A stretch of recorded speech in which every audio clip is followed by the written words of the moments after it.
Penjual topi dan sang monyet. Suatu hari, di sebuah kota kecil, tinggallah Tony, penjual topi. Dia akan membuat topi yang berbeda dengan kain yang berbeda dan menjualnya di desa-desa tetangga. Menjual topi adalah satu-satunya sumber pendapatan Tony. Dia tidak pernah mengeluh tentang betapa kecil penghasilannya karena dia rajin melakukan pekerjaannya. Dan setelah memenuhi kebutuhan dasarnya, ia akan membeli kain untuk membuat topi untuk dijual pada hari berikutnya. Tony mendapatkan penghasilan dari hari ke hari dan itulah sebabnya dia tidak pernah berhenti bekerja. Namun meskipun kesulitan dan penghasilan yang sangat kecil, Tony adalah penjual topi yang bahagia. Dan itu semua karena dia mencintai apa yang dia lakukan. Dia akan selalu datang dengan ide-ide hebat untuk membuat topi yang luar biasa. Dia sangat kreatif dan memberikan yang terbaik ketika dia membuat topinya. Sedikit lebih jauh dari kota tempat tinggal Tony, ada hutan kecil. Itu adalah hutan kecil yang indah dengan banyak bunga dan buah-buahan segar. Hutan itu tepat di tengah-tengah dua desa. Orang sering harus menyeberangi hutan itu untuk pergi ke desa yang lain. Meskipun itu adalah hutan yang indah, ada satu hal yang mengganggu semua orang. Monyet-monyet dari pohon yang besar. Mereka akan mengganggu semua orang yang lewat dan mencuri apapun yang manusia bawa melalui hutan. Penduduk desa mencoba segala yang mereka bisa lakukan untuk berurusan dengan monyet. Tapi akhirnya, semua orang menyerah berpikir bahwa itu adalah hutan. Kau tidak mungkin membawa hewan keluar dari hutan. Itu rumah mereka. Monyet-monyet itu banyak yang nakal. Mereka akan mencuri apapun yang dibawa oleh orang yang lewat dan sering menirukan suara orang-orang itu dan menertawakannya. Itu adalah payungku. Berikan kembali padaku, cepat.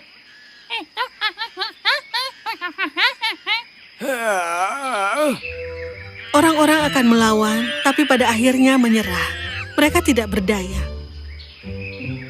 Beberapa hari kemudian, Tony mengunjungi desa untuk menjual topinya. Dia membawa semua jenis topi. Polos, berwarna cerah, polkadot, bergaris-garis, tidak ada topi bermotif tunggal yang bisa dipikirkan siapapun yang tidak ada dalam keranjang Tony. Topi, topi, topi. Beli sebanyak yang kau inginkan dan kau tidak akan pernah memiliki topi yang cukup. Merah, abu-abu, dan biru. Kenakan warna apa saja dan terlihat baru. Topi, topi, topi. Para penduduk desa keluar dari rumah mereka ketika mereka mendengar suara Tony. Penduduk desa tidak pernah melihat topi yang begitu indah sebelumnya. Oh, topi ini sangat bagus.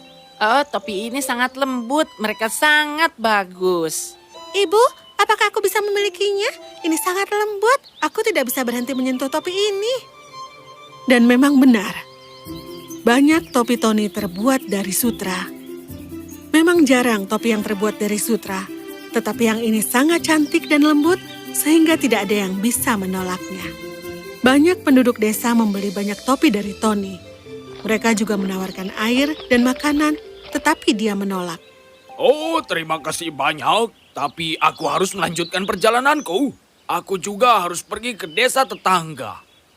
Oh, tidakkah kau harus menyeberangi hutan untuk pergi ke desa tetangga? Aku rasa iya. Oh, baiklah. Tutup keranjangmu dengan ketat saat kau melewatinya, oke? Ada banyak monyet nakal yang mencuri apapun yang kau bawa. Oh, benarkah?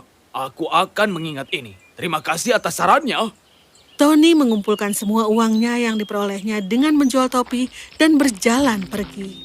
Dia memutuskan untuk menjelajahi desa sebelum menyeberangi hutan untuk pergi ke sisi lain. Dia berkeliling sambil mengagumi keindahan.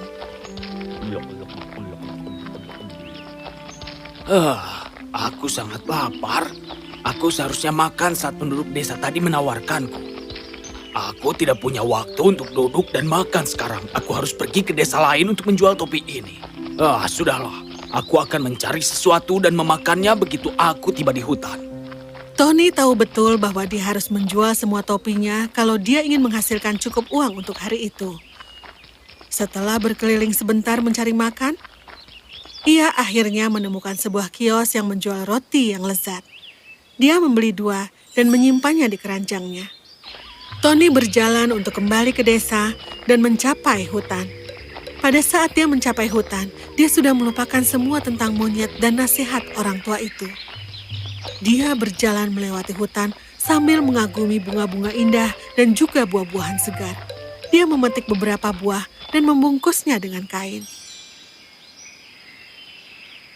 Dari kejauhan, dia melihat pohon yang sangat besar. Oh, itu terlihat seperti tempat yang nyaman bagiku untuk duduk dan makan. Maka pergilah Tony ke pohon itu, duduk di bawah pohon dan membuka keranjangnya untuk mengeluarkan roti. Dia memakan roti dan buah-buahan dan memutuskan untuk beristirahat sebentar sebelum pergi ke desa yang lain. Tony begitu lelah dan mengantuk sehingga dia lupa mengunci keranjangnya. Waktu berlalu dan Tony masih tidur nyenyak ketika dia mendengar sesuatu. Oh, suara apa itu? Siapapun itu, diamlah. Tetapi kebisingan terus berlanjut. Akhirnya, Tony membuka mata dan melihat sekeliling. Tidak ada seorang pun. Dan kemudian dia mengintip ke dalam keranjangnya. Tony kaget. Tidak, di mana semua topi-topiku? Hanya ada 1 topi tersisa di keranjang itu. Tony panik dan mulai menangis.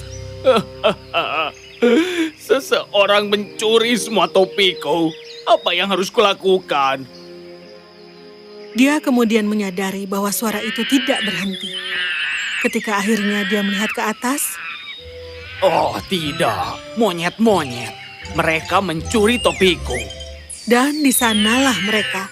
Semua monyet duduk di cabang, masing-masing mengenakan topi milik Tony dan tertawa pada Tony. Tidak, aku lupa apa yang dikatakan orang tua itu. Apa yang harus aku lakukan sekarang? Topi ini adalah satu-satunya sumber penghasilanku. Jika aku tidak mendapatkan topi-topi ini, maka aku tidak akan punya uang untuk membeli kain baru untuk besok.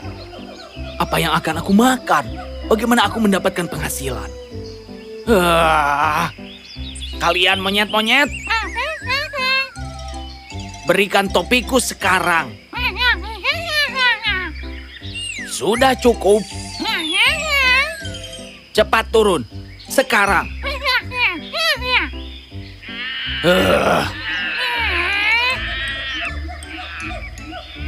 Segera setelah monyet-monyet tersebut melompat di cabang pohon, beberapa buah beri jatuh ke tanah. Ini membuat Tony berpikir. Tunggu, mereka meniruku. Hahaha, mereka adalah monyet. Tentu saja mereka meniruku. Mereka bersenang-senang menonton aku frustasi. Aku akan menggunakannya untuk melawan mereka. Tony secara dramatis jatuh ke tanah untuk menunjukkan bahwa dia frustasi dan bahwa dia telah menyerah. Dia mulai menangis, terus-menerus memperhatikan monyet-monyet dengan perlahan-lahan memiringkan kepalanya. Oh tidak, apa yang akan kulakukan sekarang? Yang aku miliki adalah topi terakhir ini. Kurasa aku harus senang dengan ini. Tony meletakkan topi di kepalanya dan berdiri. Dia mendongak dalam kemarahan. Kalian monyet-monyet, aku akan memberi kalian pelajaran suatu hari nanti. Mengatakan ini, dia melemparkan topinya dan dengan satu gerakan cepat, dia melemparkan dengan kekuatan penuh ke tanah. Meniru tindakan Tony tersebut, semua monyet-monyet itu melemparkan topinya ke tanah. Tanpa membuang waktu lagi, Tony mengumpulkan semua topi, memasukkannya ke dalam keranjang dan menguncinya. Hahaha, kalian monyet yang bodoh. Hahaha, baiklah, sampai jumpa.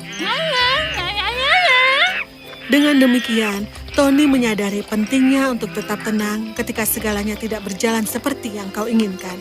Jika dia tidak memperhatikan kelemahan monyet di tengah frustasinya, dia tidak akan mendapatkan semua topinya kembali.